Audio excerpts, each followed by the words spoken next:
Los Anillos de Poder va a la mitad de su segunda temporada, acabándose de estrenar su quinto capítulo, que para algunos es el mejor de la serie. En mi opinión, no es para nada bueno, sino que es el menos malo o en donde hay menos incoherencias que el resto. Pero aún así, es un capítulo flojo que sigue contradiciendo los escritos de Tolkien por más referencias que hagan a sus libros. En este video voy a comentar este quinto capítulo analizando las distintas tramas que presentó, tratando de mostrar que no es una mejora en la narrativa de la serie, sino que sigue siendo más de lo mismo.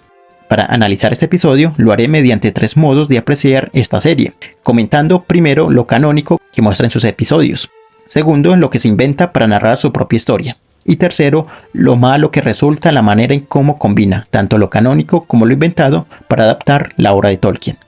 Sin más preámbulo, veamos lo malo, lo canónico y lo inventado de los Anillos de Poder en su quinto episodio. Lo canónico de la trama de los enanos, que es la principal de este capítulo, de ahí su nombre de Palacios de Piedra, es que el rey Durin usa un anillo de poder. Tal como lo escribió Tolkien, los anillos de los enanos aumentan la ambición natural del oro de los enanos, y en el capítulo muestran un poco de eso cuando el rey Durin ordena cavar más profundo para saquear oro, lo que provocaría el despertar del Balrog como lo sugiere el capítulo. Sin embargo, pasamos a lo inventado, y es que los anillos de poder no causaban el mal en los enanos como muestra la serie. No los vuelve obsesivo de manera tan visible. No todos los enanos desconfiaban de los anillos como lo muestra con el príncipe Durin. Los anillos de poder de los enanos no fueron creados exclusivamente para ellos, y no fueron creados después del anillo de los elfos, sino antes. Eran anillos de poder ideados para los elfos, solo que cuando el plan de Sauron fracasó, luego los repartió a los 7 reinos enanos, esperando que los anillos tuvieran el efecto maligno que Sauron esperara. Al final, los anillos no tuvieron el efecto de control que se ve en la serie, no los volvía obsesivos al modo de Gollum. Por una parte, porque el anillo único aún no es creado en la serie y es lo que causa el efecto de control deseado por Sauron. Y aún así, si existiera el anillo único, los enanos eran inmunes por su naturaleza robusta como la roca. Según como lo escribió Tolkien, ante este fracaso, Sauron busca recuperar de nuevo esos 7 anillos y declara la guerra a los enanos. De manera que es un invento que al rey Durin lo afecte su anillo, y más sin la existencia del anillo único. Nadie desconfió del anillo de los enanos. Incluso tanto en el paso de las generaciones hasta la tercera edad por miles de años hasta llegar a los acontecimientos del Hobbit, incluso llegando hasta Thrain, el padre de Thorin Escudo de Roble, que fue el último portador enano de los anillos de poder. De modo que el anillo de poder de los enanos por miles de años no trajo desgracias a los enanos como sí lo muestra la serie torpemente. Otro invento es el despertar del Balrog en la segunda edad, cuando este Balrog despierta en la tercera edad miles de años después cuando los enanos cavan muy hondo. Como lo muestra la serie, el Balrog despierta por una hoja, como lo vimos en la primera temporada, y luego por una bola de cristal que deja caer la enana en este capítulo. Pero aún así lo despiertan y el Balrog parece que no hace nada. Lo malo de esta trama de los enanos es lo torpe como todo es desarrollado. Como lo mencioné, los anillos de los enanos no fueron ideados para ellos, sus anillos son élficos y no tiene efecto en los enanos mismos, por eso Sauron los tiene que recuperar, si no, los enanos se hubieran vuelto Nazgûl, y no es así. Pero en la serie vemos de manera tan visible y echado en la cara que los anillos son malignos y que causan obsesión en el rey Durin con solo ponérselo al instante, como si siguiera los designios de Sauron, pero no, los anillos solo responden al anillo único. Pero sin él no hay ninguna obsesión y mucho menos en los enanos. Algo que la serie se le olvida, y solo se centra en poner referencias de estos anillos al anillo único, sobre todo haciendo referencia a las películas, que es la imagen que tenemos más presente de los anillos, por ejemplo cuando el anillo único le hablaba a Frodo.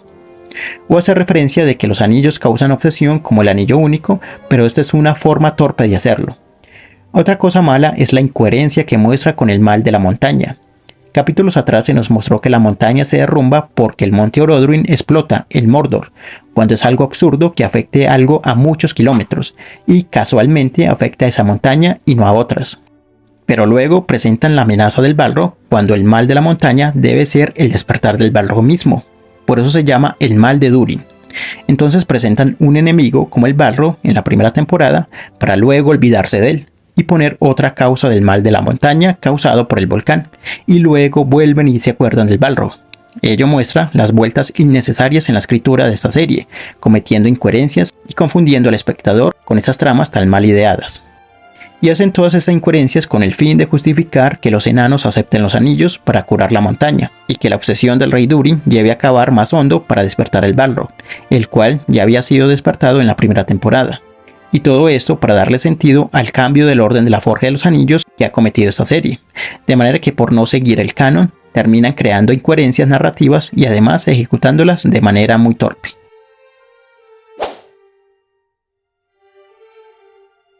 Y esto nos lleva a hablar de la otra trama importante, como lo es la de Celebrimbor y la Forja de los Anillos. Lo canónico es que sí, los anillos se forjan en la Segunda Edad con la presencia y dirección de Sauron en apariencia de Anatar. También es canónico que Celebrimbor ayude a construir las puertas occidentales de Moria con la ayuda de Narvi. Sin embargo, no explican por qué se construyen estas puertas, porque Celebrimbor les ayuda con esta obra, y lo hacen en un tiempo récord sin mostrar por qué precisamente Narvi las construye o la amistad entre el enano y el elfo. Lo inventado es lo antes comentado de que los enanos buscan la ayuda de los elfos para solucionar la crisis de la montaña a causa de la erupción del Orodruin en Mordor. Según los escritos de Tolkien, la creación de Mordor sucedió en el año 1000 de la Segunda Edad, y la creación de los Anillos de Poder sucedió de 300 a 600 años después, por lo que una cosa no tiene que ver con la otra, es decir, Mordor no tiene que ver con Khazad-dûm. La otra invención es el orden de la creación de los Anillos de Poder, y esto crea incoherencia y adapta mal la historia de Tolkien. Según la serie, primero se crean los 3 anillos de los elfos para que tengan buenos resultados y luego se creen más anillos para las demás razas. Esto, como lo dije anteriormente, no es así. Sauron crea 19 anillos exclusivamente para los elfos sin tener en cuenta a los hombres y a los enanos. Solo cuando crea el anillo único, Celebrimbor se da cuenta y esconde todos los anillos. Sauron le declara la guerra, los recupera y como los elfos descubrieron su plan, entonces procede a buscar a los enanos y a los hombres. Y los reparte según el número de los anillos que le quedan, no al contrario, que primero mira qué razas hay en la Tierra Media, luego qué reinos hay de cada raza y luego procede a construir anillos para cada quien, incluso mencionando 9 anillos para 9 reyes. Ello es falso, los hombres reciben 9 anillos porque eran los únicos que le quedaban a Sauron después de los que pudo recuperar, y los repartió a reyes de Oriente, no a cualquier reino de la Tierra Media, y más aún después de la guerra de Eregion, donde todos en Occidente se dieron cuenta de sus planes. Por eso no tiene sentido que hable de 9 anillos o de los Númenóreanos pensando que puede repartir anillos en esa isla. Lo malo, precisamente, hablando de estos inventos que hace la serie, acomete varias incoherencias y fallos narrativos. Lo primero es cuando habla de las puertas de Moria. Aunque suena muy canónico, lo resuelven de forma burda al contar todo de manera tan poco sutil y tan en la cara para que el espectador relacione esas puertas con las películas de la Comunidad del Anillo.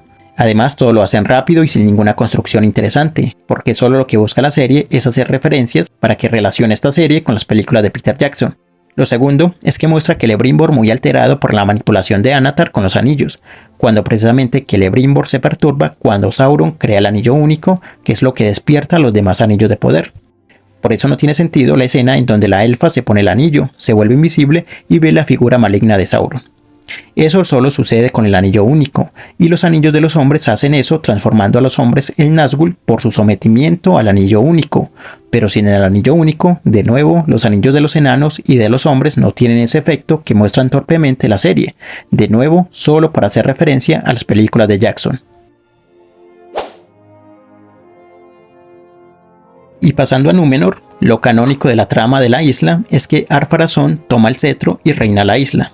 También es canónico que mencionen a Valone, la torre blanca de los elfos en la isla de Tol Eressëa, cerca a Valinor, y Ar-Pharazôn siente envidia y obsesión por la inmortalidad de los elfos y los Valar. También es canónico que mencione que esa isla de elfos solo se puede ver desde el monte Meneltalma. También es canon la división entre las dos facciones de Númenor, de aquellos que siguen las costumbres fieles a la amistad con los elfos y la veneración cultista a los Valar, a la que Elendil pertenecía. Lo inventado es que Ar-Pharazôn de un momento a otro tenga la envidia de la inmortalidad sin explicar la causa o motivos por esta obsesión. En los libros, Ar-Pharazôn siente la obsesión por la inmortalidad cuando su poder creció tanto, no solo en Númenor, sino en toda la Tierra Media, que se creyó el rey del mundo, pero que la vejez lo consumía cada vez más. Pero en la serie solo se muestra un político que en la primera temporada solo quería comerciar con la Tierra Media, y que solo tiene poder en Númenor y no está tan viejo para desear vivir más. Por lo que los motivos de este personaje son muy pobres, no están bien desarrollados y no se explican. De hecho, no se explica nada el por qué parte de la población de Númenor odia a los elfos y reniega de los Valar, algo que es tan confuso para el espectador que no entiende por qué esta isla y su trama es importante para el resto de los acontecimientos o incluso para Sauron, como lo menciona en el capítulo. Lo malo, de nuevo, a partir de los inventos mal desarrollados por el guión, lleva a que esta trama de Númenor parezca tan vacía, que nada es interesante, y que lo que pasa sucede porque sí. Solo siguiendo unas referencias a los libros, pero sin explicar por qué se llega a esto.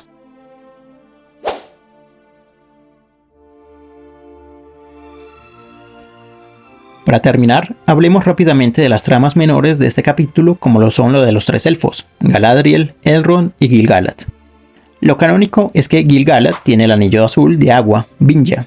Canónico es que Elrond participará en la guerra de Eriador y Galadriel, pues nada. Esta Galadriel de la serie tiene una historia y una trama totalmente inventada, siendo el peor personaje y que lo que hace no tiene sentido. Lo inventado es que Gil-galad tiene visiones del futuro, y es que ya es un recurso tonto y muy común en esta serie que todo lo quieran resolver con premoniciones y más dadas por los anillos. Antes habíamos visto en Númenor que Miriel y Elendil tenían visiones del futuro del hundimiento de la isla al ver la Palantir. Ahora Gil-galad y Galadriel están viendo visiones a cada momento del futuro, y aún así toman decisiones estúpidas. Otro invento es cuando Gil-galad, el alto rey de los elfos de la Tierra Media, dice que no puede ganarle a los orcos de Adar.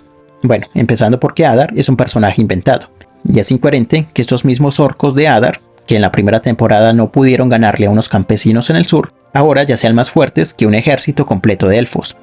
Y otro invento es que Galadriel sea capturada por este personaje inventado, y se alíe con él, el enemigo que antes Gil-galad mencionaba al que no le podía ganar, y se alíe con él solo para derrotar a Sauron, y que cuyo modo de hacerlo sea atacando la ciudad que en momentos antes Galadriel misma quería salvar. Entonces todo es un sinsentido. Y lo malo de estas tramas de los elfos son todas estas incoherencias que hacen insufrible ver esta serie por los sinsentidos que saltan a la vista a cada momento.